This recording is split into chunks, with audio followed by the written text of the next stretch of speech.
At CBF, we know that for you to change your body, you need to change your mind. Exercise and eating healthy is only part of the plan. We care about our members as we care about our family because our members become our family. It is not about competition but support. It is not about being the strongest or the fastest, but about you defeating your negative self. It is about working together and making the task challenging and have fun. By the end, what matters is not how hard the session was, but that you take control of your mind so you can take control of your body. My name is Sandro Torres, and I'm happy you are part of our family. Welcome to Custom Body Fitness.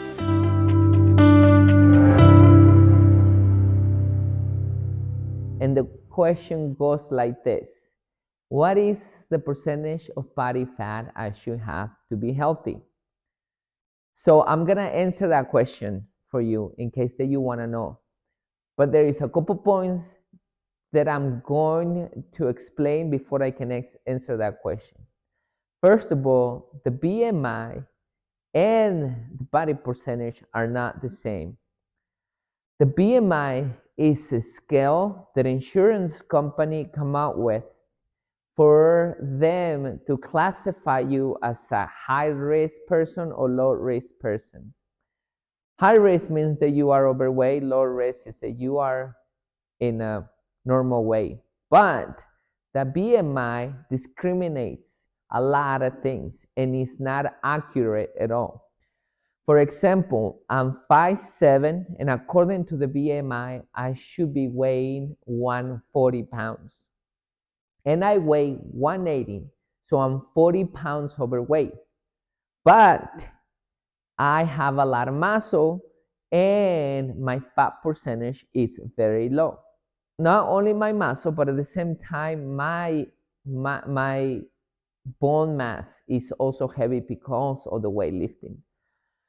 So that's not applicable for a lot of people. To people who don't exercise, who eat junk food and things like that, maybe it's applicable for that people, but it's not applicable for everybody. So the BMI doesn't really say anything, just like the scale doesn't say anything when you're lifting weights and exercising.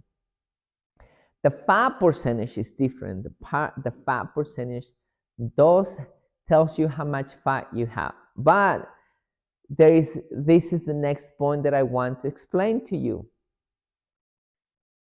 Let's say that you're born, and let's not take other factors into consideration because there is a lot of factors that affect your health when you're born, such as your parents having habits and the genes that because of their habits they turn off and on some genes and so on. But let's not take a lot of that into consideration.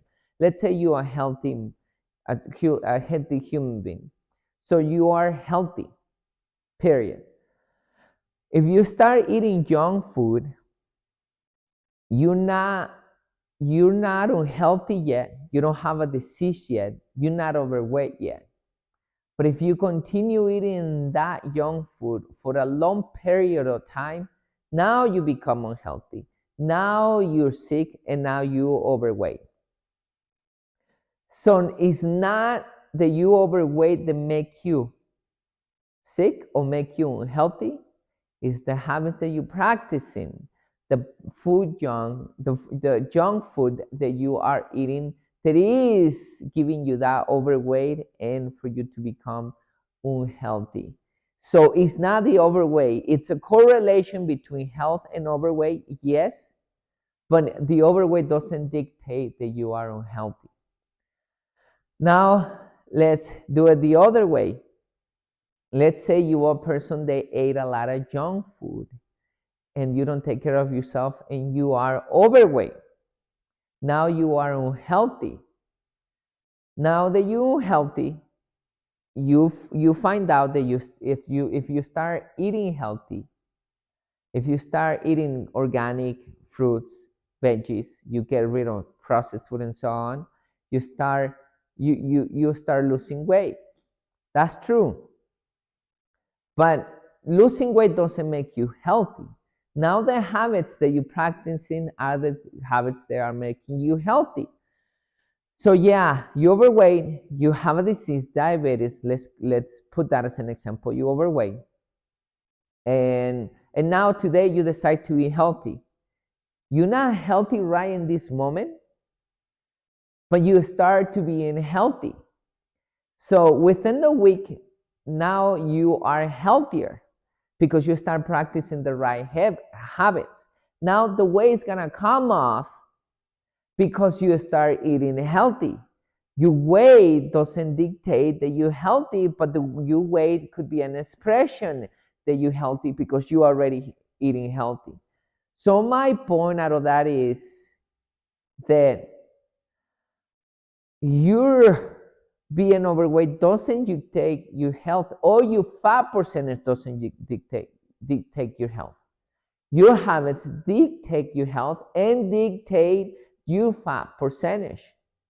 As another example is there is skinny people, they're sick, they have diabetes, they have cardiovascular problems and so on, because it's their habits, they're giving them those illnesses. So your health dictates your fat percentage, it dictates your habits, dictates your fat percentage and your health. So you don't really need to be in such a whatever fat percentage to be healthy. All you need to do is practice your good habits for you to be healthy. And as you practice good habits, that fat percentage start going lower. And the healthier your habits are, the less fat percentage you have. I hope that's clear. Now that I explained that to you, now let's talk about the fat percentage that I think people are happy with based on my experiences and my research. One of them is, for women, is 18% to 25% body fat. That's where people are happy. That's where women are happy. I say women that are comfortable between the 23 and 25% body, 25% body fat. And they're happy, they're comfortable there, and they look amazing, they look healthy. Of course, if they lift weight, their tone, and they seem confident and so on. And I say they feel comfortable because they feel comfortable. They don't feel like they do an extra stuff, and that's where they like to be. And every time I assess them, they seem happy where they are. Some ladies want to go lower, and it's possible to go lower. I have clients that are down to 19% body fat, and also so it's also possible. That's why I say it's between 18 and 25. But for that, you need to put a little bit more effort. For men, it's between 8% and 15%. Same story. Men are happy between 11 and 15%. They're comfortable.